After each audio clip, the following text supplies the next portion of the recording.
नमस्कार साथियों, जय हिंद। अभी हम बात करेंगे बीपीएससी टीआरई 3 की जो परीक्षा फल यानी जो रिजल्ट है उसको लेकर किस प्रकार की चीज़ें हो रही है और जो लगातार इस तरह की चीज़ें आ रही है कि अभी लगातार छुट्टी भी है, दीपावली भी है, छठ पूजा भी है। तो जिस तरह की चीज़ें हो रही थी कि दीपावली के बाद और छठ पूजा के पहले कई अखबारों की सुर्खियों में या कई न्यूज़ चैनलों ने इस चीज़ को प्रमुखता से छापी है, चलाया भी है न्यूज़ में कि जो बीपीएससी के हवाले से, जो सूत्रों के हवाले से इस तरह की खबर चल रही है। बीपीएससी के साइट पर इस तरह की चीज़ें नहीं हो रही है, लेकिन कई अखबारों ने छापा है कि बीपीएससी का रिजल्ट छठ पूजा तक यानी दीपावली और छठ पूजा के पहले जो है वो रिजल्ट का प्रकाशन आ जाएगा। मैं एक बात पूछना चाहता हूँ बीपीएससी के चेयरमैन से, और जिस तरह की चीज़ें फैलाई जा रही है खबरें भ्रामक रूप से, पहले कहा जा रहा था कि रोस्टर क्लियरेंस के जो मामले हैं उस पर अभी तक चीज़ें नहीं हो पा रही है। टीआरई 1 और टीआरई 2 दोनों के जो बाकी सीट है, तमाम जिला शिक्षा पदाधिकारी, डीपीओ और डीपीएम के स्तर से जो चीज़ें चिट्ठी के द्वारा भेजी गई थी कि आप सभी चीज़ों का आकलन करके सीटों का आकलन, जो पूरक परिणाम जारी नहीं हुए, टीआरई 1 में मात्र 2773 लोगों का रिजल्ट जारी हुआ, टीआरई 2 में पत्र जारी हुआ था, शिक्षा विभाग ने एक चिट्ठी बीपीएससी को भेजा कि 14,700 पदों की सूची निकालकर आप रिजल्ट को निकालिए, परंतु रिजल्ट नहीं निकला। तो सारी चीज़ें की जो सीटें बाकी रख दी गई है, जो बाकी सीट है, बची वैकेंट सीट है, उसको रिजल्ट में टीआरई 3 में जोड़कर कहे रिजल्ट देने की बात की जा रही थी। तो इसलिए जो है रोस्टर क्लियरेंस के मामले में ये इतनी चीज़ें हो रही थी। दूसरे तरीके से आरक्षण का जो रोस्टर क्लियरेंस है, जो आरक्षण के मामले में माननीय उच्चतम न्यायालय में मामला चला गया है, उसके पहले बिहार सरकार ने एक फैसला किया था कि हम 65% नहीं, हम 50% पूर्व के रिजल्ट की तरह ही जो है हम रिजल्ट का प्रकाशन करेंगे। तो सारी चीज़ें क्या 50% के आरक्षण के तहत जो है रिजल्ट का प्रकाशन होगा। तो इस मामले में भी कई चीज़ें सामने आई है। आपको इसको पहले याद होगा कि प्रधानाध्यापक के जो 40,000 पद थे, उस पद में जो रजिस्टर क्लियरेंस होकर जो बाद में सीटें आई, उसमें लगभग 3,3500 सीटों की कटौती की गई। लगभग 37,000 पद की का वैकेंसी जो है उसको अपडेट किया गया। तो क्या जो 87,000 पद हैं, जिसमें टीआरई 3 तीसरे फेज की बहाली की प्रक्रिया में 1 से लेकर 5वीं और 11वीं से 12वीं लगभग 6 to 8, 9, 10 यानी चारों जो वर्ग हैं, उसमें के रिजल्ट के प्रकाशन के संदर्भ में जो रोस्टर क्लियरेंस, एक तरफ बैकलॉग सीटों का रोस्टर क्लियरेंस, दूसरी तरफ आरक्षण का रोस्टर क्लियरेंस, इन दोनों मामलों पर विभाग अभी तक किस प्रकार से काम की है। लगातार इस तरह की चीज़ें हो रही है कि आएगा रिजल्ट, कई कई खबरें ये भी चलती है कि नवंबर तक रिजल्ट आएगा। अगर बीपीएससी ने अपने साइट के हवाले से कुछ भी सूचना देने से इनकार किया है या कुछ भी ऐसा, तो हम लोग का स्पष्ट मानना था कि रोस्टर क्लियरेंस के मामले पर देरी हो सकती है, आप देरी कीजिए। लेकिन दूसरे तरीके से आप जो भ्रामक खबरें न्यूज पेपरों के माध्यम से फैलाई जाती है कि इस तरह की चीज़ें नहीं होगी, आगे क्या होगा, सारी चीज़ों पर एक गतिविधि के रूप में सामने आती है।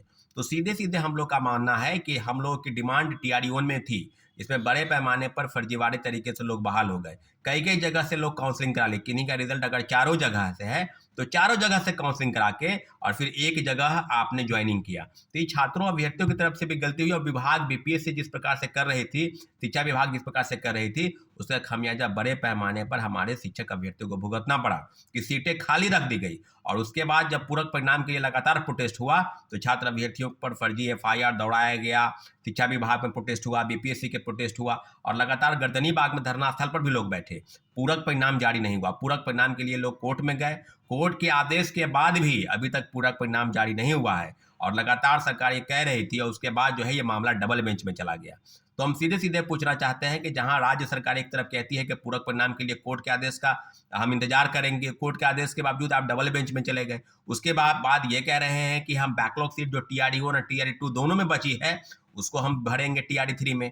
अरे किस तरह की चीजें आप फैला रहे हैं, क्यों छात्रों को दिग्भ्रमित कर रहे हैं? लगातार इस तरह की चीजें कब तक आप करेंगे? अगर आपके मन में सवाल पूरक परिणाम को लेकर नहीं है तो आप जो बैकलॉग सीट है उसको आप जोड़ने की बात कर रहे हैं। तो टीआरई 3 में कितने तरह के सीट, कितने तरह की चीज जाएंगी? तो यही बात है ना, 87,000 पदों पर पहले रोस्टर क्लियरेंस तो आप करवा लीजिए, फिर आप कहेंगे कि 87,000 पद में भी सीटों की कटौती की गई, रोस्टर क्लियरेंस का जो बात आएगी, जिस तरह से प्रधानाध्यापक के मामले में 40,000 पदों में 37,000 पद का ही रोस्टर क्लियरेंस हुआ, तो क्या बीपीएससी टीआरई 3 में भी रोस्टर क्लियरेंस के मामले में भी सीटों की कटौती की जाएगी? इस तरह की चीज़ों को कटौती किसी भी हाल में बर्दाश्त नहीं किया जाएगा। वन कैंडिडेट वन रिजल्ट, किन्हीं अगर अभ्यर्थियों का, किन्हीं परीक्षार्थियों का अगर चारों जगह से रिजल्ट है तो उनका काउंसलिंग सब जगह से भले ही करा ले, काउंसलिंग आप एक जगह, रिजल्ट का प्रकाशन सब जगह से होगा तो काउंसलिंग एक जगह से कराएगा। अगर कहीं का 11वीं 12वीं में हो जाएगा तो 11वीं 12वीं को ज्वाइन करेगा। 1 to 5 का होगा तो 1 to 5 को ज्वाइन नहीं करेगा। निश्चित रूप से सारी चीज़ें अब इस तरह से हो गई है। तो आपके मन में जो सवाल है, और लाखों अभ्यर्थी जो इंतजार कर रहे हैं कि टीआरई 4 का भी वैकेंसी कब आएगा, स्टेट की परीक्षाएं जो है लगातार जो अभी तक लगभग 7 महीना बीत गया, अभी तक उसके रिजल्ट का प्रकाशन का कोई अता पता नहीं है। दूसरे तरीके से जो 22-24 के सेशन वाले हैं उनका क्या होगा, जो बीएड करके बैठे हुए हैं। तो स्टेट के परीक्षा के संचालन के संबंध में भी विभाग द्वारा, बीएसईबी द्वारा कुछ पत्र जारी नहीं हो रहा है। दूसरे तरीके से कहा जाए तो टीआरई 3 के रिजल्ट को भी आप लंबित करके बैठा हुए हैं। रोस्टर क्लियरेंस के मामले में भी आप कह रहे हैं कि जो है कब तक आएगा।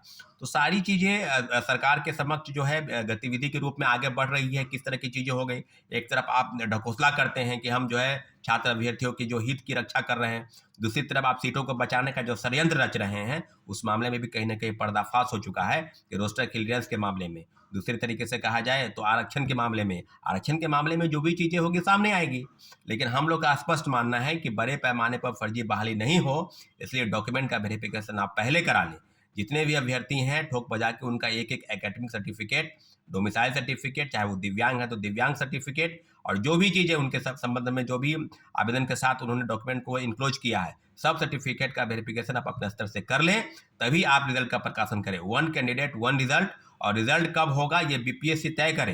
अगर लगातार आप रोस्टर क्लियरेंस के मामले में, आरक्षण का रोस्टर क्लियरेंस, उस मामले में भी लगातार गतिविधि को बढ़ा रहे हैं, इस मामले में लगातार छात्र अभ्यर्थी इंतजार कर रहे हैं कि टीआरई 3 के रिजल्ट के प्रकाशन में आखिर इतनी देरी क्यों है। अगर आपको 50% भी आरक्षण पर रिजल्ट निकालना है, उस रिजल्ट का प्रकाशन आप जल्द से जल्द कर दें। अगर आप नहीं करना चाहते हैं तो इसके लिए 1 कैंडिडेट 1 रिजल्ट और डॉक्यूमेंट के रिजल्ट के प्रकाशन के पहले डीवी, ये बहुत जरूरी है। इसलिए सारी चीज़ों पर बीपीएससी को क्लियर करना होगा।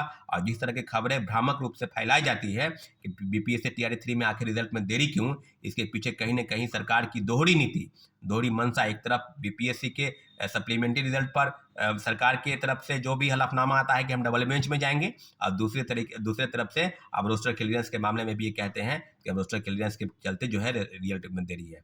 सीधे सीधे है कि सरकार की मंशा पर कहीं ना कहीं प्रश्न जरूर है। धन्यवाद साथियों, जय हिंद।